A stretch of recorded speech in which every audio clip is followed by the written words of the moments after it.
Assalamu alaikum wa rahmatullahi wa barakatuh. Dear students, we are going to teach you the English poem Stopping by Woods on a Snowy Evening. And I would like to teach you the summary of the poem. इस summary की ख़ास बात क्या है वो पहले बता दूं, गौर से सुनिएगा। टू द पॉइंट है, बिल्कुल सही सही इसमें जो बात की गई है वही है, और फालतू कोई बात नहीं, कम कोई बात नहीं। Written in a simple language, बहुत सादा ज़बान इस्तेमाल की गई है, कंप्रिहेंसिव है, जामे है, यानी हर लिहाज से मुकम्मल है, इसमें कमी बेशी कोई नहीं है, ना ज़्यादा अल्फाज हैं और ना कम अल्फाज हैं। ज़रूरत के मुताबिक इसमें लिखा गया है जितना भी मटेरियल है। और सबसे अहम बात ये कि अगर आप स्पेलिंग मिस्टेक नहीं करेंगे तो इंशाल्लाह ये समरी आपको फुल मार्क्स दिलवाएगी। तो पोएम का नाम जैसे मैंने बताया, stopping by woods on a snowy evening. Woods का मतलब होता है जंगल और स्नोई का मतलब होता है बर्फीली, जिसमें बर्फ़ पड़ रही हो, और इवनिंग तो एक बर्फीली शाम में जंगल में रुकना। तो आइए शुरू करते हैं। This beautiful poem is written by Robert Frost. ये खूबसूरत नज़्म रॉबर्ट फ्रॉस्ट ने लिखी है। पोइट का नाम है Robert Frost. It is his famous poem. ये उसकी बहुत ही मशहूर पोएम है, बहुत ही मशहूर नज़्म है। फेमस का मतलब होता है मशहूर, मारूफ। It is a symbolic poem. ये सिम्बॉलिक पोएम है, यानी अलामती नज़्म है। अलामती नज़्म क्या उनसी होती है, वो जिसमें शायर कुछ कह रहा होता है लेकिन उसके डीप मीनिंग होते हैं, वो अंदर से पैगाम एक दे रहा होता है।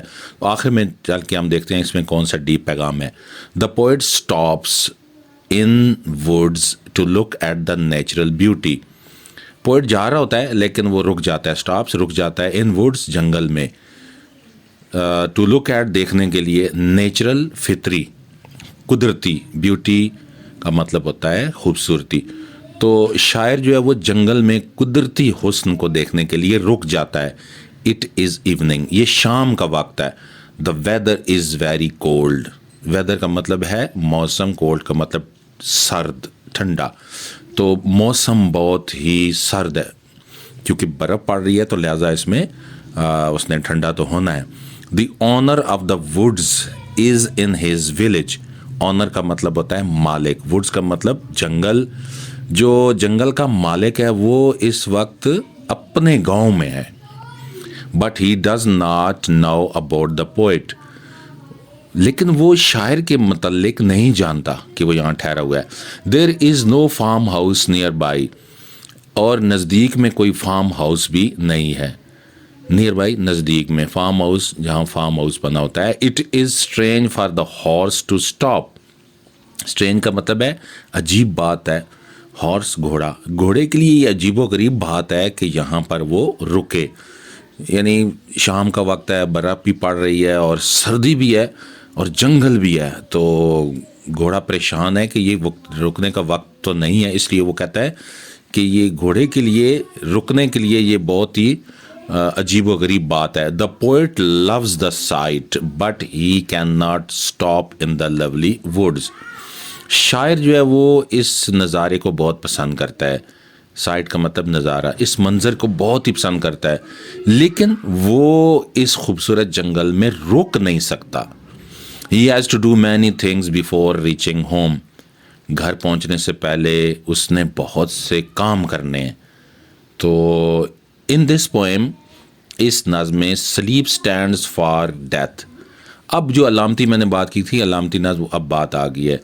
इस पोएम में, इस नज़्म में स्लीप यानी नींद जो है वो मौत की अलामत को ज़ाहिर करती है। ठीक है, तो यानी शायर कहता है मुझे सोने से पहले बहुत सारे काम करने हैं। तो सोने से मुराद है मरना, तो डेथ से पहले बहुत इंसान ने काम करने होते हैं।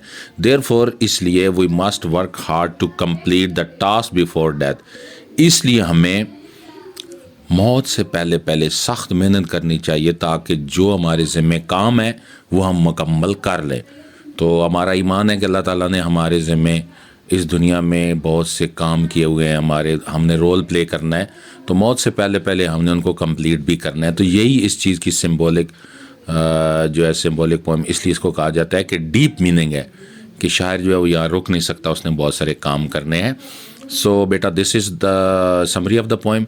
उम्मीद है आपको पसंद आई होगी। तो प्लीज़ लाइक वाला बटन ज़रूर दबाएं, शेयर भी करें और चैनल को सब्सक्राइब करें। मेरी दिली तो अल्लाह ताला आपको बहुत सी कामयाबियाँ नसीब फरमाए। आमीन सुम आमीन। Stay blessed.